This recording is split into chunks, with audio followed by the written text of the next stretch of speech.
Hey everyone. So we've had a few good days now to get acclimated with the Season 7 changes to Smite, and we've had some time to play on their PTS. And I think a lot of us are coming forward with some of the pressing issues that need to be fixed right now with Smite Season 7. I think they're all fixable, which is the really good part. But I think we need to talk about them. And there's a lot of pros and semi-pros that are frustrated, and I think some things need some changing. Right here are the problems for Season 7 as I see them. First off, Smite UI is still not good. Second off, speed invades are still worth it, notably for solo laners, but we'll talk about it. Game pace is way down. I attribute this to the Ward Relic change, which has its upsides, but we'll talk about it. Hunter itemization and dual lane farm potential threaten to turn Smite back into a battle of two big hunters, which, if you guys remember, I don't know if you guys are old farts like me, but in Season 4, that was Smite. It was two hunters, 6 or 7 levels above everyone else in the game, and they would duke it out in the dual lane alone, ungankable because they were so big and their itemization was so good, until the very late game where they dominated, right? And lastly, of the big problems, I think assassins are still one-shotting late game, which is a smaller problem than the rest of them, but I think it's worth mentioning and definitely worth solving. And then lots of little stuff as well at the end. Let's talk about it. So the first problem that we're going to cover is that Smite's UI is still not in a good spot. Luckily for you guys, I've already covered this in 2 previous videos. The reason I've covered this in 2 previous videos is that I am literally a professional UI designer for a software company. I've done it for years now. I've got a lot of ideas for Smite's UI. I think it could be in a way better spot with just a little bit of help, and I'd like to be the one to help do that. So, I mean, in terms of Olympian voting, kind of a vote for me is the vote for Smite's UI. I think it's really important. And there's links to those videos in the description, but I'm not going to cover them in this video. So yeah. So the second problem is that speed invades are still worth it. And so my thesis kind of here is that Hi-Rez slightly missed the mark in their approach to fixing speed invades, and I don't think they fully stopped it, especially from the games that I've seen, right, in PTS. So the first thing they did is they added a ward relic. And what that does is it helps you see the invaders coming, right? So you run out at level 1, you place down your wards, you see the Hercules walking through the ward. The problem is a lot of the times they just don't care, and I've noticed that a lot, is that either they trip the ward or they don't trip the ward. If they do trip the ward and you have people approaching them, then they got the investment they wanted. They wanted you to pay attention to them, they wanted you to be distracted by them, they wanted you to follow them around, and they can usually avoid death, right, if you try to collapse on them and waste your time anyway, and that's been a problem for months. So there's that. And then there's chalice changes. The health pots and health chalices no longer stack, which is actually genuinely just a really healthy change. They've buffed Assassin's Blessings camp damage to try to help them out secure supports. The problem is that is not what invaders were ever going for. They added a duo-side harpy to try to stop support invades. I think this has generally worked, in that I'm seeing a lot of support start duo-side right now. I am, however, just seeing solo lane invades instead, and then they just teleport back to their tower. So I don't think that fixed everything. And then they added Hand of the Gods to try to help junglers secure their own buffs. And the problem is that, and this is kind of the main thing with fixing invades, right, is that securing the buff was never the point of the invade. The point of the invade is to slow down the enemies. So it doesn't matter if the other jungler has Hog and secures their speed, because what you're doing is it's usually Hercules, by the way, which I'll get to later, but is just you stun them, you walk at them, you follow them around, you make sure they're not happy, and they're behind your jungler. So it doesn't matter that they got Hog. Actually, it's kind of bad that they got Hog, because they wasted 100 gold getting Hog because they're so scared of you, right? That's an investment, that's already a loss for them. You already won as the invader when the enemy jungle gets Hog. So yeah, that was some of the problems with invades.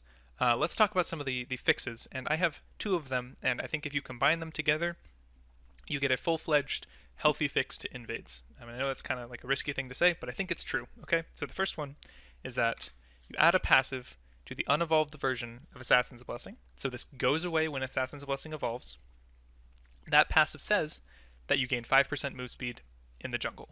The first and main purpose of this is to help you get away from the invader and stop them from feeling so oppressive. But there's other reasons too. So the reasons for the in the jungle part is that we've seen before with 10% move speed buff. Remember when speed buff was 10%? You'd essentially get your speed, go to a lane, and when you ganked them, they couldn't get away from you because you had 10% move speed. This is only 5% move speed, and it only applies when you're in the jungle, right? So there's none of that ganking speed that you had before. It also, when combined with my next change, which will help you get the speed buff, it gives you 10% total move speed while in the jungle, which I know is a lot, but it helps you get away from the Hercules or whatever's chasing you. And that's really, really helpful because the main thing that's oppressive about invades right now isn't the killing you, it's the following you around, the constant harassment, the wasting of your pots, the wasting of your time, right? If you can get away, then that's the biggest thing you can do. So my second change here is kind of a biggie, and the reason it's a biggie is that it actually solves, or partially solves, three of my different big problems from Smite Season 7 that I talked about before. And so you're going to have to stick with me here, but one of the things that it helps solve is invade, okay? So you change the nature of the ward relic, and stick with me, it becomes a single-use ward. Now the single-use ward part has nothing to do with the invades, but what does have to do with the invades is that if you buy Assassin's Blessing, the ward turns into a single-use version of Hand of the Gods. The alternative would be to let players choose, but I don't really think that's a very stable iteration here.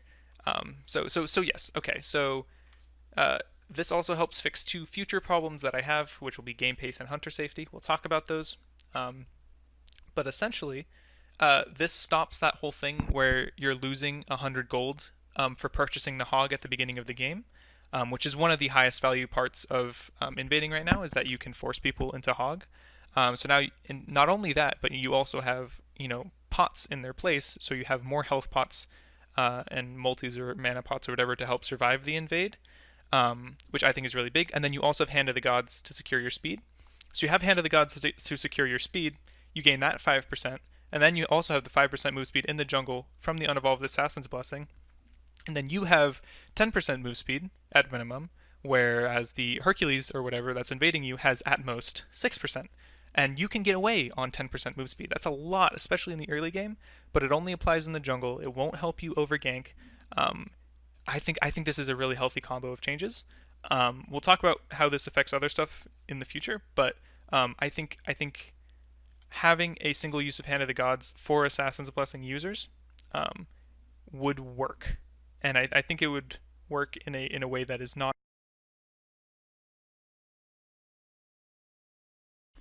So sweet. Okay, so that's invades. Now we're on to game pace, and my problem here is that game pace is weighed down, and the reason is the ward relic. So adding the ward relic was a fun way to make players ward more, and it discouraged invades, but the sheer number of wards currently being placed on the map is oppressive, and that is amplified by the fact that there is new map changes that is making this even easier, like wards more effective, right? So because of this, everyone knows where everyone is more often, and because of that, fewer people are rotating because they can't really surprise you or do anything like that, and I think that's unhealthy. Right, so let me just show you what I mean here real quick. So I kind of spoofed the Season 7 map, but this is essentially the mid wall. A single little ward can cover basically this entire rotation route, right? Or a single ward can cover this entire rotation route. So the fact that everyone has a ward so frequently means that essentially you can just plop your ward there, basically completely protect yourself, because this is no longer a corridor that people need to really worry about. And it makes it so that the overall pace of rotation is way down, right? People are rotating less, they're ganking less because this is so easily seen. And then you can just buy another ward and just cover this side, which was easy before. The other part of this is that it also helps hunters be super, super safe right now, because you can just drop a bear ward, you can drop a bear ward there, and then combined with the fact that you now know where the mid is, there's only basically one route for a jungler to get to you, and you know what that route is, and if you have a support, they can ward it. I think that's not very healthy. So again, my solution to this is that you make the ward relic, single usage, right? So one of the reasons they wanted the ward relic in the first place was that it teaches people about warding more, right? It gets them used to the idea of going down to a corner and pressing R or whatever their button is, and they drop the ward. But this would still do that, right? You still get the single usage of the ward relic, and it still helps to prevent the invades because if a Hercules walks over a ward, at the very least you know he's there, and that's nice. But it does not leave the map fully covered in wards throughout the mid game because this is a lot of wards, you guys. Like, I basically always feel like there's people that know exactly where I am at all times. There's another little part of this that I'll talk at the very end, but you can drop a ward and destroying that ward doesn't give you any gold at all instead of like 50, which is weird, and it basically makes it so that you can like bait people into dropping sentries on your wards to clear them, and then they don't get any gold for it, and you're just like, haha, I got your sentry. So anyway, people will rotate and interact more if there's fewer wards around the map like this, and also there's a kind of side problem here with the ward relic where people get really confused because you're not notified at level 12 when you need a second relic. And I've actually had it happen to me too. Like I was like level 16 and I realized, oh man, I still have my ward relic. This isn't right. And that I think that needs fixing. So the solution, as I said before, to game pace is that you make the ward relic single use only. And this still teaches people about warding more, right? Especially new players. They have a ward in their inventory. They're told to use it. They go and they drop it. They're like, oh, that's what a ward does, right? That's great. I actually really like that aspect of the change. But it doesn't have the negative aspect of just coding the map in wards in higher level play. And it still helps to telegraph invades, right? So you can see the Hercules coming or whatever with your single use ward. But it doesn't leave the map covered in wards throughout the mid game. And most importantly, it helps people to rotate and interact more if there's not wards everywhere all the time. Because right now people just literally aren't leaving the lane, and it's kind of crazy. I definitely like the idea of the ward relic. I think its execution just meant that essentially throughout the game there's so many wards that you can't do anything, right? But I definitely like it for the early game, and so I think that should be kept. The alternate would be that you just increase the cooldown on the ward relic. I don't really like this for the last reason, which is that it doesn't confuse people about having to buy a new relic at level 12 to replace it. Because right now I'm seeing a lot of people just have the ward relic till like level like 17 or something, just completely by mistake, because they don't notice that they don't get the warning anymore that they don't have a second relic or whatever. So they just keep the ward relic, and I don't think that's super good, and I think that needs fixing. So the fourth problem is that hunters still want to be alone, and they still want to be overpowered in terms of map level, right? And this is an old problem, as old as time, but I just think it's been exacerbated this patch. So the nerf to Height of the Nemean Leiden, right, from 25 down to 15% reflection damage, and the addition of a Duo Harpy, plus the Xe Titans nerf reversions, so Xe Titans got nerfed, and then those nerfs got reverted in PTS. Added on top of crit buffs that they added, and the safety provided from the ward relic, make it so that hunters are busted and lonely again. So they're essentially getting extra XP from the Harpy, right? And this is just my experience, by the way. I don't have like statistics to back this up, because I've just been a BTS player. So essentially the support helps with the first Harpy, sometimes the second Harpy, but after that point, the hunter is just alone. And they're getting like attack speed from purple buff now, and it's kind of crazy. So a lot of the times we're just back to like 1v1s in the duo lane, and then they can't even be ganked because of how many wards there are. So I think that's a problem, right? So some solutions for the hunter problem. I think the easiest place to start is that you still have the Nemean nerf, because I mean honestly I could take it or leave it, but if you want to keep the Nemean nerf, make it just 20% instead of 25%, because lowering that reflect damage so much is going to hurt a lot of the counterplay to hunters. Again, make single ward relic usage, and then I'm also thinking that you should have a tiny executioner nerf, probably to attack speed, just to make it less of a power spike and then less of a late game super item, right? I'm sorry that my solutions here are a lot more like bare bones and simple. But there's one more thing I want to talk about. which is you can remove the spirit minion right now. So the spirit minion was, sorry, let me get rid of this. The spirit minion is the minion that's like right there on the duo lane, and it's essentially a 7th minion. And if you kill it, you get a little bit extra XP and gold. And or did you even get gold? It is essentially there to help you hit level 2 after the second wave, right? Um, the thing is, right now, so we have this new thing, the new duo lane harpy. So what I'm proposing is that you increase the XP of the dual lane harpy slightly because you don't get there right now. Because okay, so essentially people are starting on purple because that spawns at 20 seconds now. So you go purple, wave, harpy. I'm proposing that gets you to level 2. Right now it does get you to level 2, but it only gets you to level 2 because of the spirit minion. I'm saying you get rid of the spirit minion and increase the XP from the harpy slightly, and then you don't have this weird frickin' mechanic of the spirit minion being in the duo lane and being all weird. So you can go boom, boom, boom, and hit 2, and that's usually going to be uncontested. And if you contest it, it's a dangerous contest, which is high risk, high reward play, which I think is worth it, and I think is something that hires should look into, right? All right, next problem is that assassins are still one-shotting, and I just want to say for the record, I completely understand why hires didn't change stuff, especially on this one, because this is like just tweaking entire classes is weird, and it's probably a wait and see kind of thing to see what the feel of season 7 is, especially in terms of like how hybrid items have found their place or whatever else is changing. And changing too much stuff can be volatile, and I know they were talking a lot about that in their dev talk. I completely understand, but let's chat about it. There's too many, at least in my opinion, impactful late game power and pen options for the assassins that make even utility assassins capable of one-shotting most squishies. This has been a pro complaint as well for a while, because essentially assassins don't really have a weak point, because they're already maybe not the most OP role or powerful role, but they're the most influential role in the early and mid game, and they definitely have a lot of swing power, right? So especially when you get out of like competitive and stuff into like casual and ranked games, junglers are really impactful.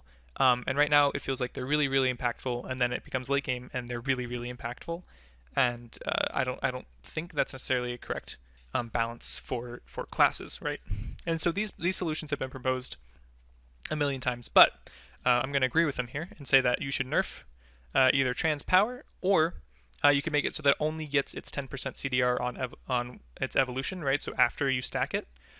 And the reason for that would be to just delay the power curve of it a little bit, because right now it's already a relatively slow power curve, but that comes after a very high power spike at the beginning when you first buy Trans 3. So you could slow it down a little bit by only giving the CDR after it evolves.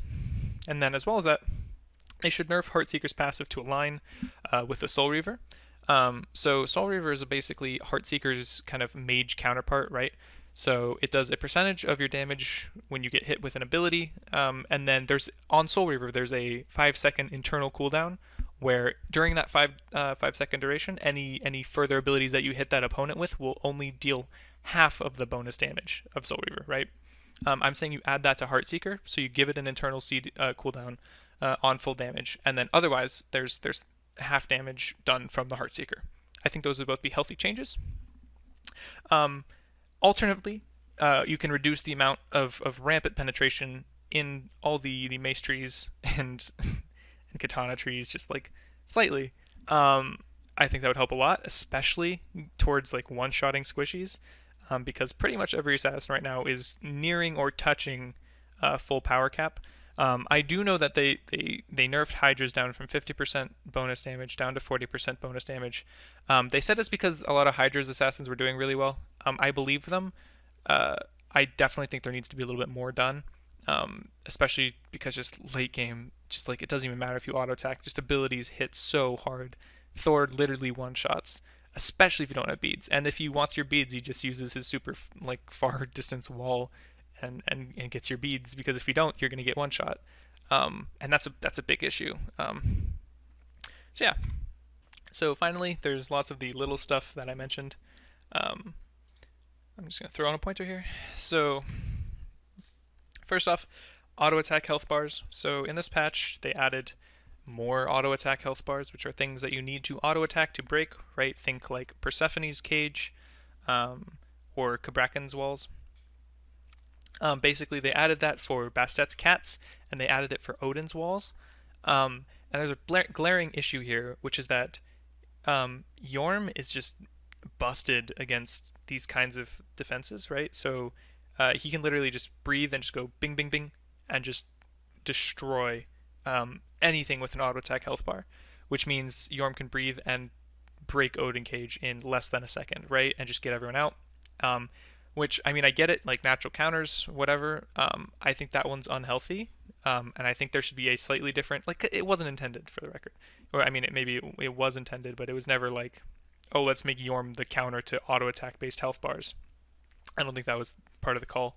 Anyway, I think the way to do it is to make it so that maybe like just make it for just Jormungandr. You know, 3 auto attacks from Yorm equals 1 auto attack from anyone else in terms of breaking health bars from auto attacks, and then just leave it at that. I think that would be very nice, and it would help with one like huge glaring weird counter.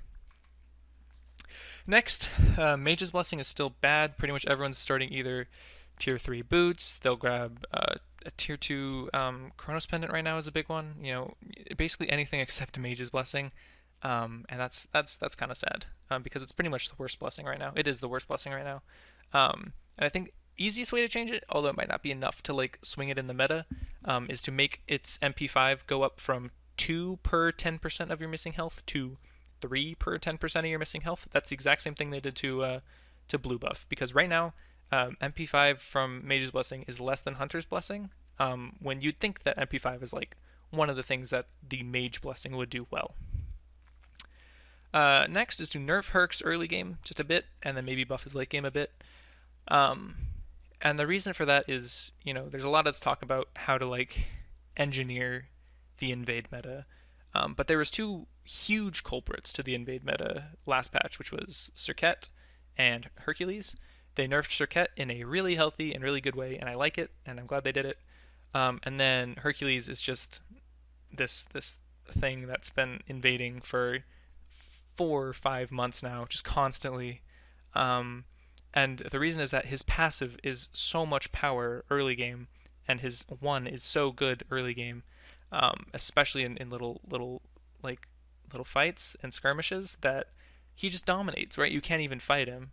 And I get that they changed the health chalices and stuff and hoped it would help. I don't think it's going to help quite enough. I think you take a little bit off the front of Herc. Next is a fixed staff of Murden.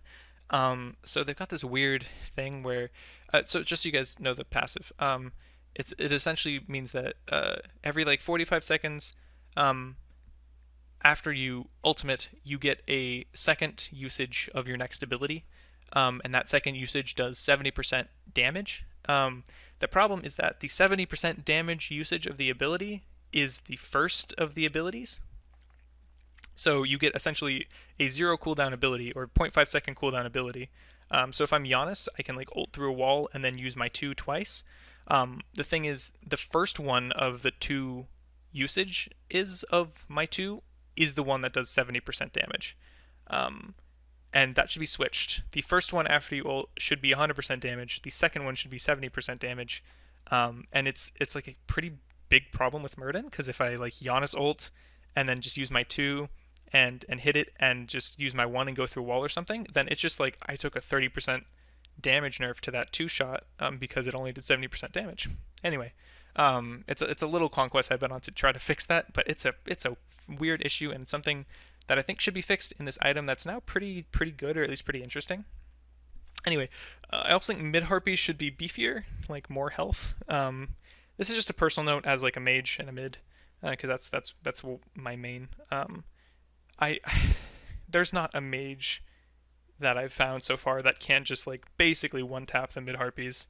It's a little bit boring, at least. I don't know. Like I feel like there should be something there that I have to fight, because it doesn't feel like I earned my like 25 plus gold from these little mids. And then I think that the nerf in the solo lane should have been to Warrior's Blessing, not to Totem. This is a completely debatable point. I'm just saying my piece. Warrior's Blessing is the best blessing in my opinion. It gives a bunch, and it gives it often, and then it gives you protections after that, and it gives you the reduction to damage and everything else. It's insane. I think Totem is a healthy and fun thing for people to be fighting around, and I want it to be valuable. I totally get that they're just tweaking stuff with Solar right now, so, I'm sure they'll be watching this. And then, I mentioned it before, but Ward Relics should give 25 gold on kill, especially if they're going to not make it single usage, because please make it single usage first of all, but if they don't make it single usage, they should give you a little bit of gold for killing them, because otherwise it's just like a Sentry Ward bait, and that's not good. Lastly, please, dear God, fix the UI. Professional UI designer, right here. I'll do it. I'll do it for free. I'll do it for free. Don't worry about it. I'll pop over. I'll help out. I can help. Anyway, that's it, everyone. Please go vote for Savisaur if you liked any of my ideas. Smitegame.com/Olympians. I would really appreciate it. It's probably going to be really close. I'm probably not going to get in, but anything helps. And then also go follow at @NotSavvySquints on Twitter. It's a completely dog shit Twitter. And then also don't subscribe to me on YouTube or do any of that crap. I don't want it. Anyway, thanks guys. Appreciate it.